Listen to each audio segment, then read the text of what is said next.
morning, everyone. David Aragona and Craig Milkowski are taking a look at one of the stakes races on a stacked card. It's Saturday at Monmouth Park. Race 12 is the Grade 3 Salvator Mile, going the 1 mile distance on the main track. We've got a field of 10 signed on for this race before scratches. We'll see if any of these come out. A couple of them are cross-entered in a different spot at Parks on Sunday. But Craig, it drew a pretty strong competitive field for a Grade 3 event. And I think leading the charge are the number 8 Nimitz Class, who has just been in razor sharp form at the Maryland circuit in Pennsylvania, and as well as the number 9 Artorias going out for the dangerous Chad Brown barn. Yeah, there's when I looked at the Timeform US preview page for this race and just saw the spotlight figures, this doesn't look like your typical Grade 3. There were just a ton of 120 plus Timeform US speed figures showing. So definitely a stronger race than the class if it holds together. And I think one of the major discussion points in the Salvator Mile is the kind of trips each runner will work out, given that the pace projector is predicting a pretty fast pace in this spot. And not a big surprise when you go through the field to just look at the running styles of each runner, because there are a lot of horses in this race that do want to attain forward early position. And I think among those are definitely the 3 that are shown up front, the 6 Octane, the 7 Trademark, and the 8 Nimitz Class. But even horses like the number 1 Petulant and the number 3 Empty Tomb could be ones that force the pace early, so they should be moving up front, Craig. Yeah, this is one pace projector I wouldn't try to pick apart at all. I think it's pretty spot on. I'd be very surprised if we don't get a fast pace in here. And as you say, a horse like Petulant, who's won a couple races at least going wire to wire, including 2 around 1 turn, shown back and forth, kind of gives you that indication that there are some fast horses in here.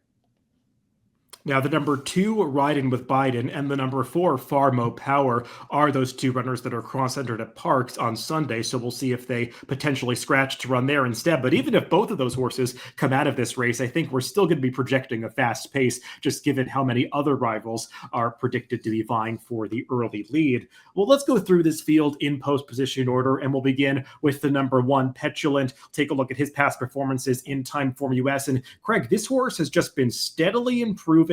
He's made most of his starts in Florida, but he did bring his game to Churchill last time on that Kentucky Derby undercard and beat a pretty salty allowance field by a length and a half, breaking from the 11 post in a 12-horse field. That was a 1-turn mile, so he's going to have to stretch out to the 2 turns for the first time in this race.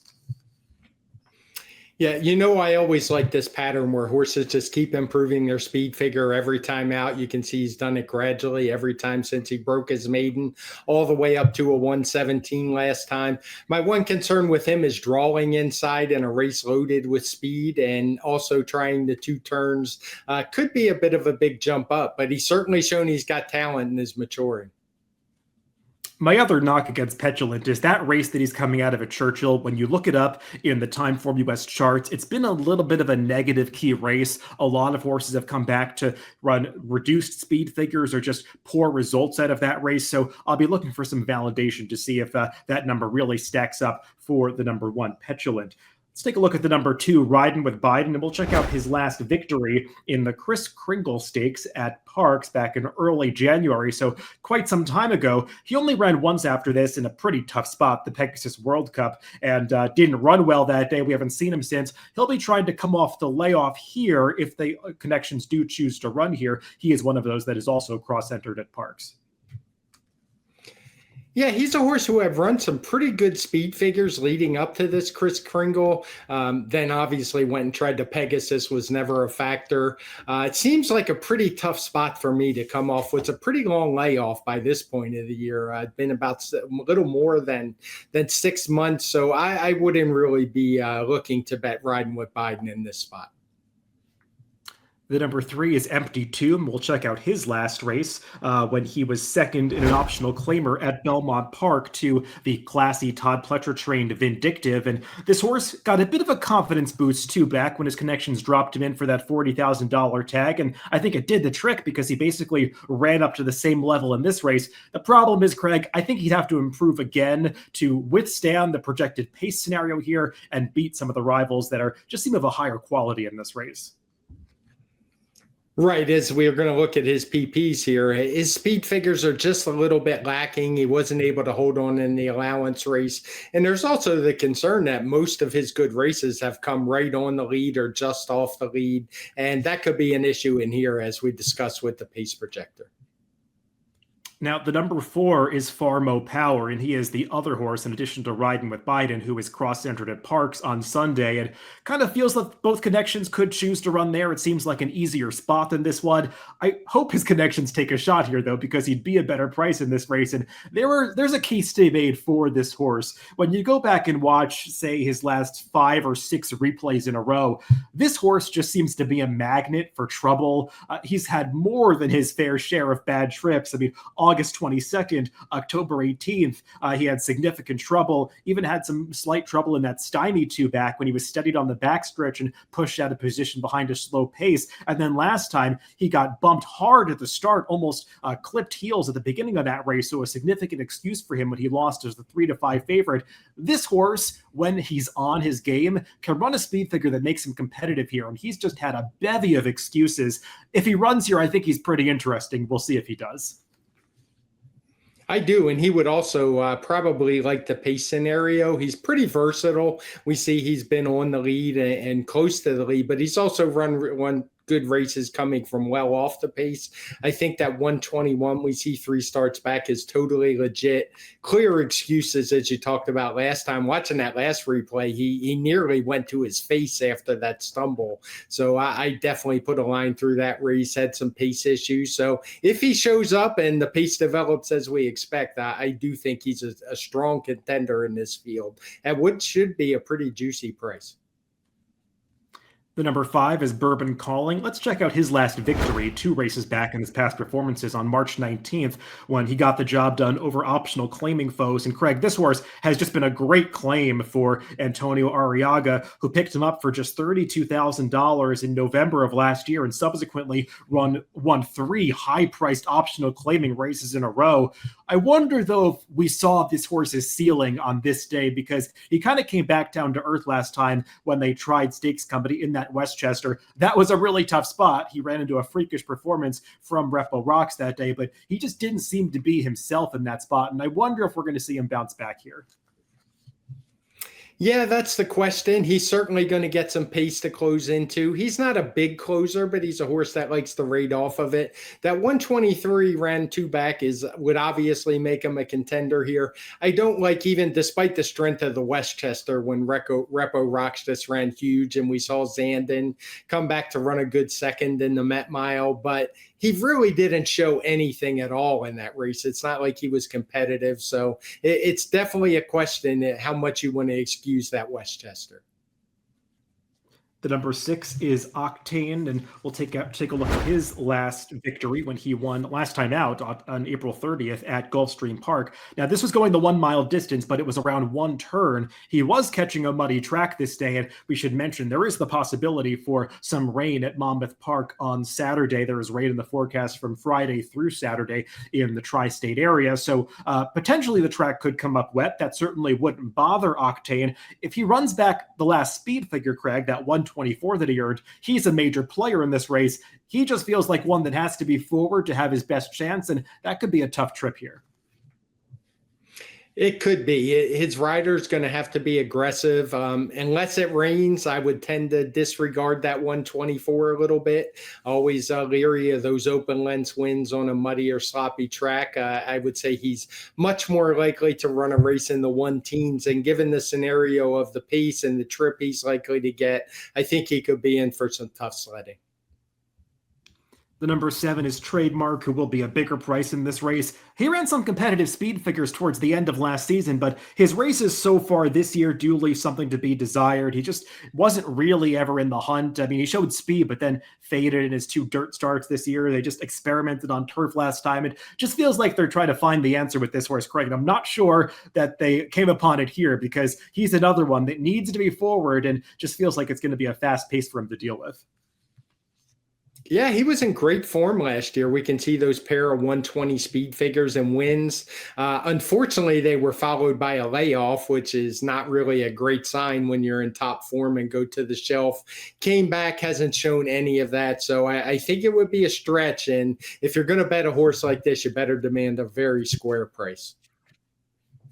Now, he's not favored on the morning line. He's the narrow second choice, but I think the number 8 Nimitz Class is way the horse to beat in this race. And we'll take a look at one of his recent powerhouse victories. This was his allowance victory at Parks last time out on May 22nd. Did just the same thing and basically all of this horse's recent starts, Craig. I mean, he presses the pace, goes clear around the far turn, and nobody can get close to him at the finish. Since they've stretched this horse out to dirt routes, I think he is 6 for 6 routing on dirt, whether it's a 1 turn or 2 turn. He just keeps winning these races and seemingly keeps getting better because his last 3 speed figures are the best that he's ever earned. Yeah, he's just been a tour de force lately on the Maryland circuit. Even took it to Parks last time, ran huge speed figures, as you see. And I really wanted to be against this horse when I was looking at the PPs, given he's pretty low on the morning line and the pace scenario. But the more I look through it, it's not like this horse has to have the lead. He's rated off of slow fractions before, rated off the pace. And I just think he's in raging form and is going to run a really good race here. And at least with him, he is drawn outside of all of the other pace players in this race, so he's probably not going to have to deal with that kickback if he's not quick enough to make the lead that some others drawn towards the inside might. To his outside is the number 9, Artorias, and we'll check out his past performances in Timed Form US. And he's one, Craig, that was on the rise last year. He was an impressive winner of that Curlin Stakes, the prep for the Travers at Saratoga last summer, though looking back at that Curlin field, I don't think he was beating the strongest group that day, and obviously he wasn't so competitive in the Travers, then disappointed again in the Perryville towards the end of the season. I don't mind him coming back at the 1 mile distance. I just wonder where he really stands from a quality standpoint and feels like he has to take money in this race going out for Chad Brown. Yeah, I'm sure he's going to take some money. And I'm with you. I have some concerns about just how good this horse really is. The Curlin that you mentioned, that's a restricted stakes. It hasn't come back to be the strongest race. And he really didn't do much running either in either of his other 2, despite, I mean, they're very good horses, obviously. Epicenter and Gunite, who won those 2. But the layoff has to be a concern. So I think there's some real question marks with a horse that's going to take a lot of cash.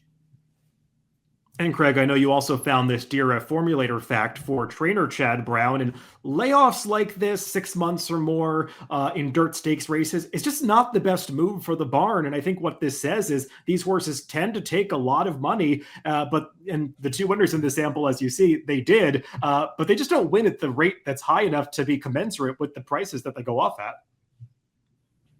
Yeah, I was actually surprised. I started looking up this stat thinking it would probably be decent like most layoff stats are for Chad Brown. But as we see, it was anything but. And the 2 horses who actually won at those low prices are obviously very, very good horses, something that I don't think we can say about Artorias yet.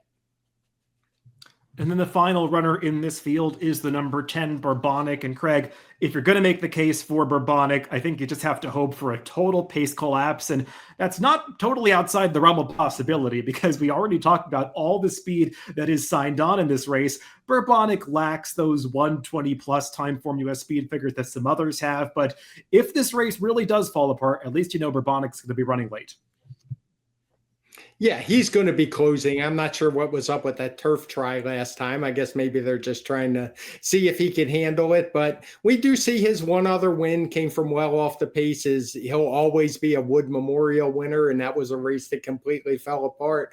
And as you say, I don't think that's out of the question here. I would probably prefer him more for verticals than I would in the top slot, but he'll definitely be making up some ground late. Yeah, his 2 performances in February at Aqueduct from this past winter really were not that bad, closing into slow paces both times. And the last 2 situations maybe just not quite right for him, especially that turf try. And speaking of Bourbonic, as we throw up our picks for this race, Craig, we both do have Bourbonic in there somewhere. You've got him second. I've got him third. You put the number 8 Nimitz Class on top, and I've got no argument. I view him as the horse to beat.